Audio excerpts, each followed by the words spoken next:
Oh my goodness! I'm at Harvard! Wow!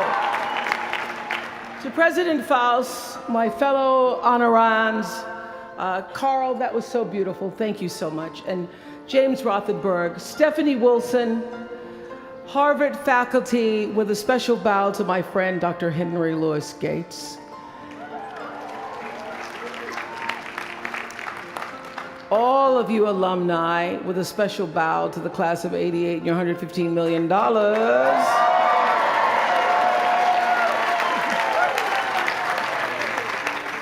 And to you, members of the Harvard class of 2013. Hello. I thank you for allowing me to be a part of the conclusion of this chapter of your lives and the commencement of your next chapter. To say that I'm honored doesn't even begin to quantify the depth of gratitude that really accompanies an honorary doctorate from Harvard. Not too many little girls from rural Mississippi have made it all the way here to Cambridge, and I can tell you that I consider today, as I sat on the stage this morning getting teary for you all and then teary for myself, I consider today a defining milestone in a very long and a blessed journey. My one hope today is that I can be a source of some inspiration. I'm going to address my remarks to anybody who's ever felt inferior or felt disadvantaged, felt screwed by life. This is a speech for the quad.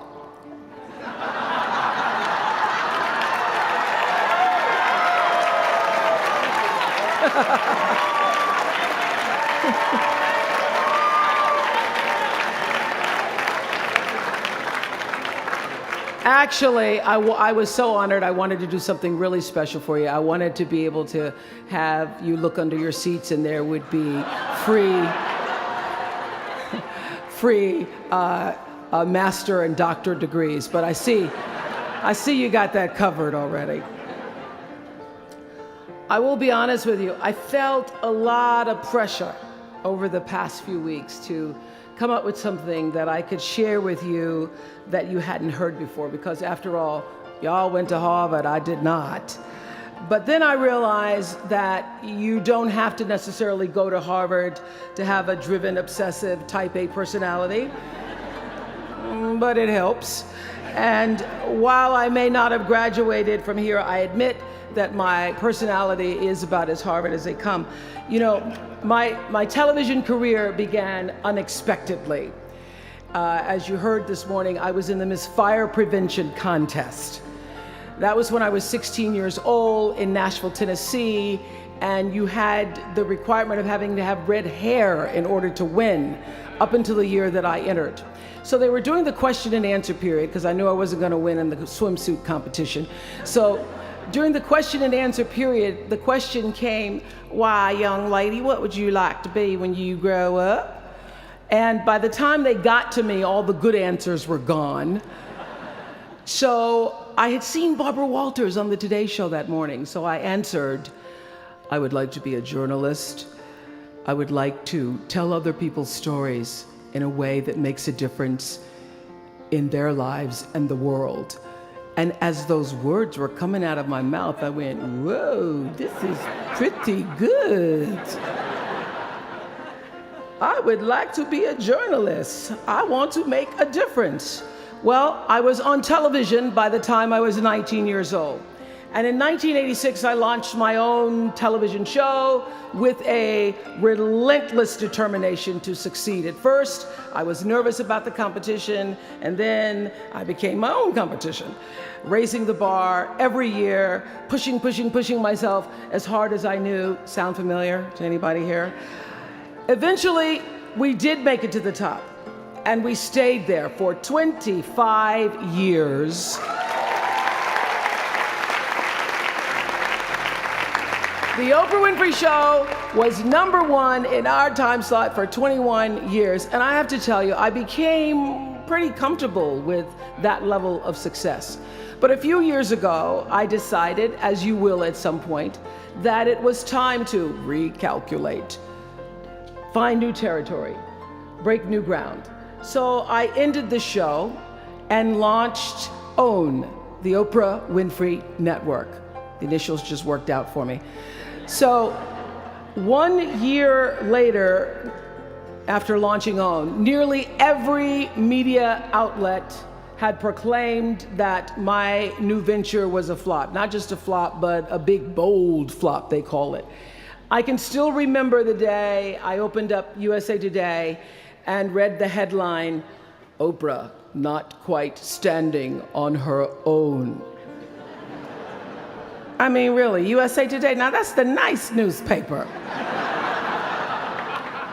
It really was, this time last year, the worst period in my professional life.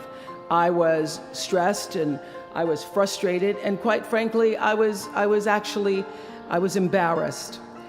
It was right around that time that President Faust called and asked me to speak here, and I thought, you want me to speak to Harvard graduates? What can I possibly say to Harvard graduates, some of the most successful graduates in the world, in the very moment when I had stopped succeeding?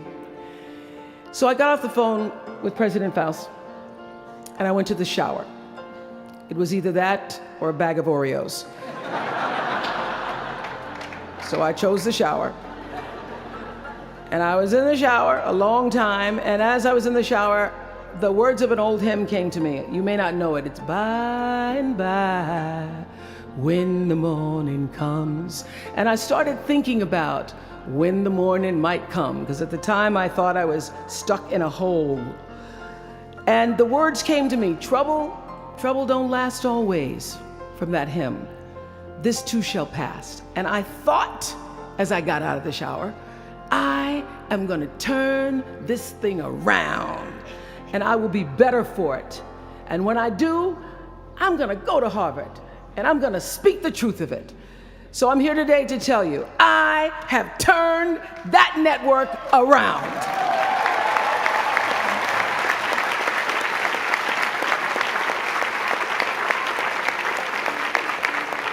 And it was all because I wanted to do it by the time I got to speak to you all. So thank you so much.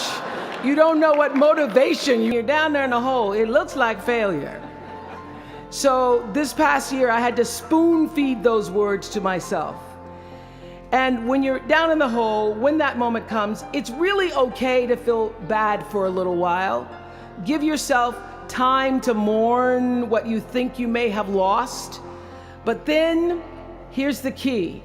Learn from every mistake, because every experience, encounter, and particularly your mistakes are there to teach you and force you into being more of who you are. And then figure out what is the next right move. And the key to life is to develop an internal, moral, emotional GPS that can tell you which way to go. Because now and forevermore, when you Google yourself, your search results will read Harvard 2013. And in a very competitive world, that really is a calling card, because I can tell you, as one who employs a lot of people, when I see Harvard, I sit up a little straighter and say, where is he or she? Bring them in. It's an impressive calling card that can lead to even more impressive bullets in the years ahead. Lawyer, senator, CEO, scientists, physicists, winners of Nobel and Pulitzer Prizes, or late night talk show host. But the challenge of life, I have found, is to build a resume that doesn't simply tell a story about what you want to be, but it's a story about who you want to be. It's a resume that doesn't just tell a story about what you want to accomplish, but why. A story that's not just a collection of titles and positions, but a story that's really about your purpose. Because when you inevitably stumble and find yourself stuck in a hole, that is the story that will get you out. What is your true calling? What is your dharma? What is your purpose? For me, that discovery came in 1994 when I interviewed a little girl who had decided to collect pocket change in order to help other people in need. She raised $1,000 all by herself, and I thought, well, if that little 9-year-old girl with a bucket and a big heart could do that, I wonder what I could do. So I asked for our viewers to take up their own change collection, and in 1 month, just from pennies and nickels and dimes, we raised more than $3 million that we used to send one student from every state in the United States to college. That was the beginning of the Angel Network. And so what I did was I simply asked our viewers, do what you can wherever you are, from wherever you sit in life. Give me your time or your talent, your money if you have it, and they did. Extend yourself in kindness to other human beings wherever you can. And together we built 55 schools in 12 different countries and restored nearly 300 homes that were devastated by Hurricanes Rita and Katrina. So the Angel Network, I've been on the air for a long time, but it was the Angel Network that actually focused my internal GPS. It helped me to decide that I wasn't just gonna be on TV every day, but that the goal of my shows, my interviews, my business, my philanthropy, all of it, whatever ventures I might pursue, would be to make clear that what unites us is ultimately far more redeeming and compelling than anything that separates me.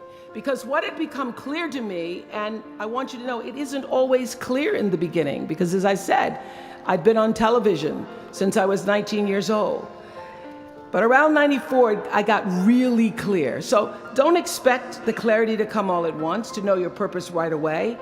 But what became clear to me was that I was here on earth to use television and not be used by it, to use television to illuminate the transcendent power of our better angels. So this Angel Network, it didn't just change the lives of those who were helped, but the lives of those who also did the helping. It reminded us that no matter who we are, or what we look like, or what we may believe, it is both possible and, more importantly, it becomes powerful to come together in common purpose and common effort. I saw something on the Bill Maher show recently that so reminded me of this point. It was an interview with David and Francine Wheeler. They lost their 7-year-old son, Ben, in the Sandy Hook tragedy. And even though gun safety legislation to strengthen background checks had just been voted down in Congress at the time that they were doing this interview, they talked about how they refused to be discouraged. Francine said this. She said, "Our hearts are broken, but our spirits are not. I'm going to tell them what it's like to find a conversation about change that is love, and I'm going to do that without fighting them." And then her husband David added this: "You simply cannot demonize or vilify someone who doesn't agree with you, because the minute you do that, your discussion is over, and we cannot do that any longer. The problem is too enormous. There has to be some way that this darkness can be banished with light."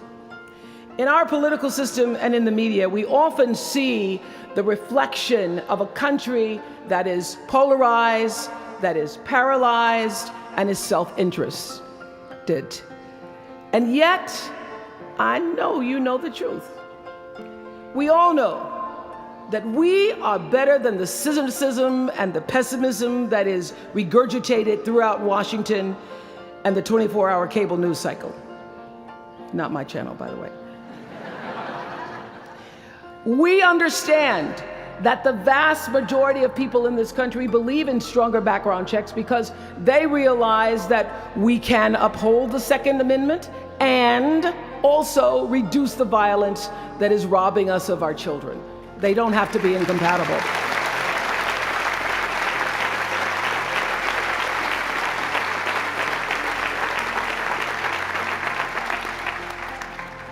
And we understand that most Americans believe in a clear path to citizenship for the 12 million undocumented immigrants who reside in this country, because it's possible to both enforce our laws and at the same time embrace the words on the Statue of Liberty that have welcomed generations of huddled masses to our shores. We can do both.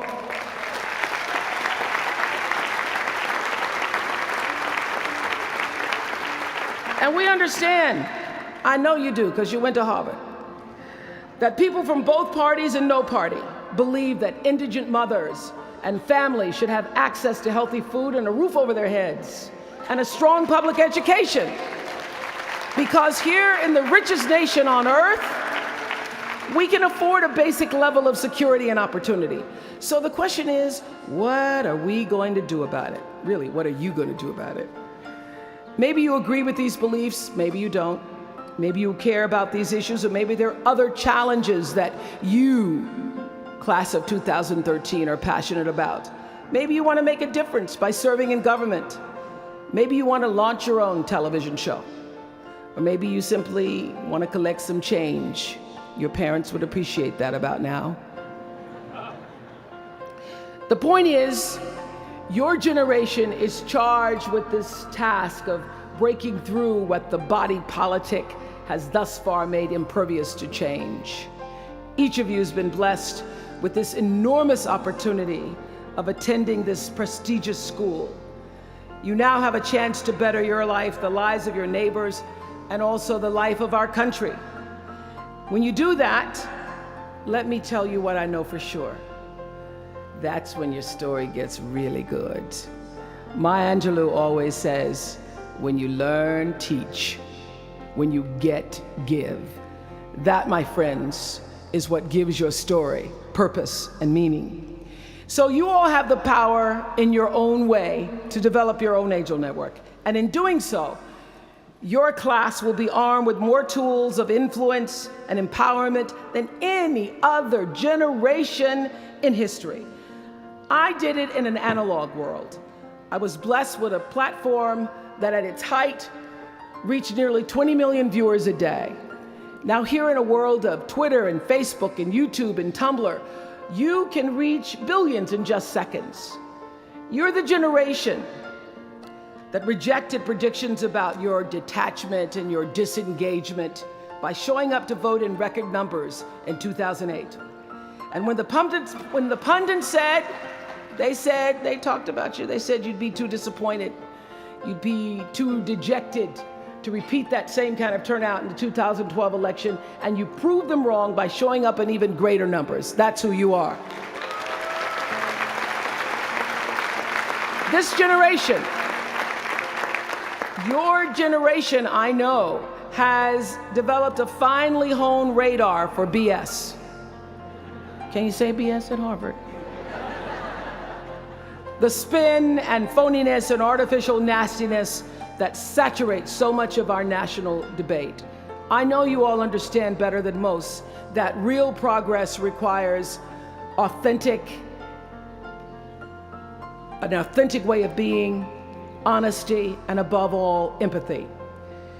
I have to say that the single most important lesson I learned in 25 years talking every single day to people was that there's a common denominator in our human experience. Most of us, I tell you, we don't want to be divided. What we want, the common denominator that I found in every single interview, is we want to be validated. We want to be understood. I've done over 35,000 interviews in my career. And as soon as that camera shuts off, everyone always turns to me and inevitably in their own way asks this question: was that okay? I heard it from President Bush. I heard it from President Obama. I've heard it from heroes and from housewives. I've heard it from victims and perpetrators of crimes. I even heard it from Beyonce and all of her Beyonce-ness. She finishes performing, hands me the microphone and says, "Was that okay?" Friends and family, yours, enemies, strangers, in every argument, in every encounter, every exchange, I will tell you, they all want to know one thing. Was that okay? Did you hear me? Do you see me? Did what I say mean anything to you? And even though this is the college where Facebook was born, my hope is that you will try to go out and have more face-to-face conversations with people you may disagree with.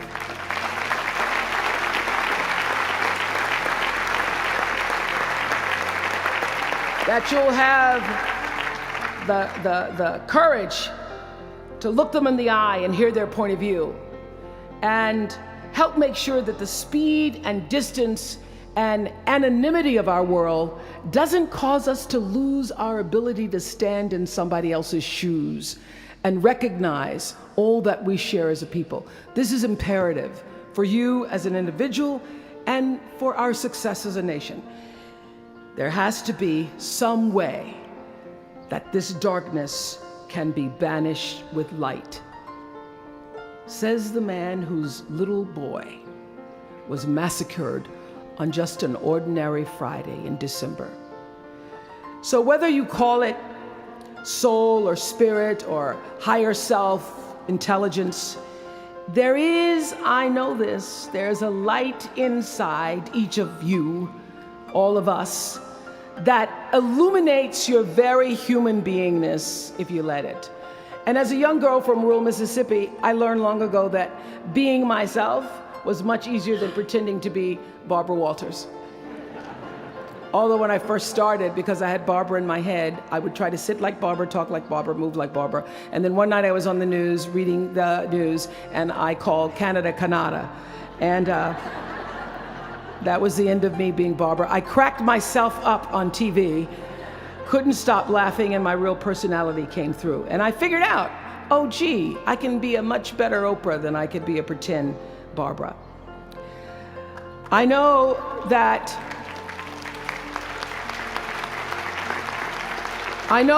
you all might have a little anxiety now and hesitation about leaving the comfort of college and putting those Harvard credentials to the test. But no matter what challenges or setbacks or disappointments you may encounter along the way, you will find true success and happiness if you have only one goal. There really is only one, and that is this: to fulfill the highest, most truthful expression of yourself as a human being. You want to max out your humanity by using your energy to lift yourself up, your family, and the people around you. Theologian Howard Thurman said it best. He said, "Don't ask yourself what the world needs. Ask yourself what makes you come alive, and then go do that. Because what the world needs is people who have come alive." The world needs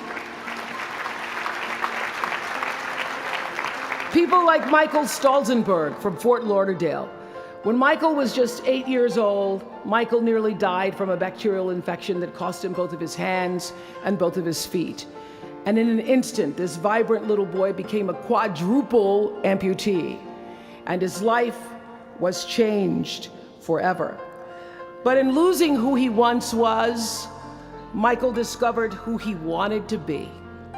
He refused to sit in that wheelchair all day and feel sorry for himself. So with prosthetics, he learned to walk and run and play again. He joined his middle school lacrosse team. And last month, when he learned that so many victims of the Boston Marathon bombing would become new amputees, Michael decided to banish that darkness with light. Michael and his brother Harris created MikeysRun.com to raise $1 million for other amputees by the time Harris runs the 2014 Boston Marathon. More than 1,000 miles away from here, these two young brothers are bringing people together to support this Boston community the way their community came together to support Michael.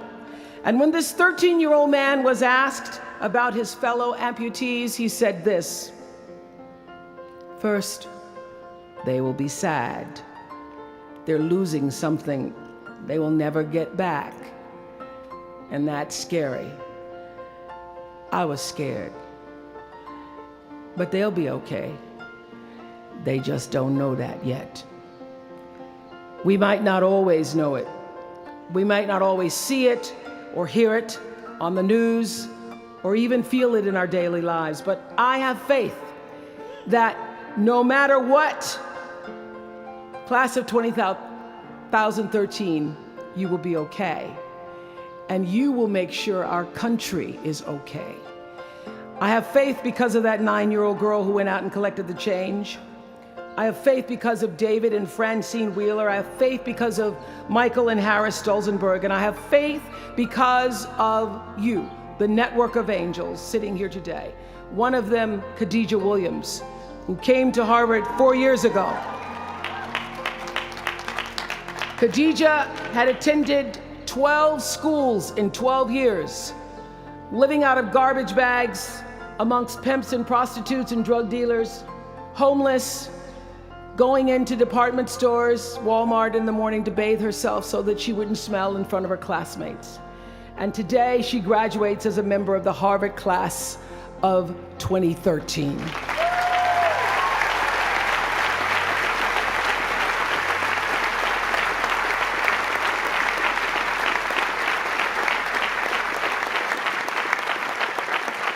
From time to time, you may stumble, fall. You will for sure count on this.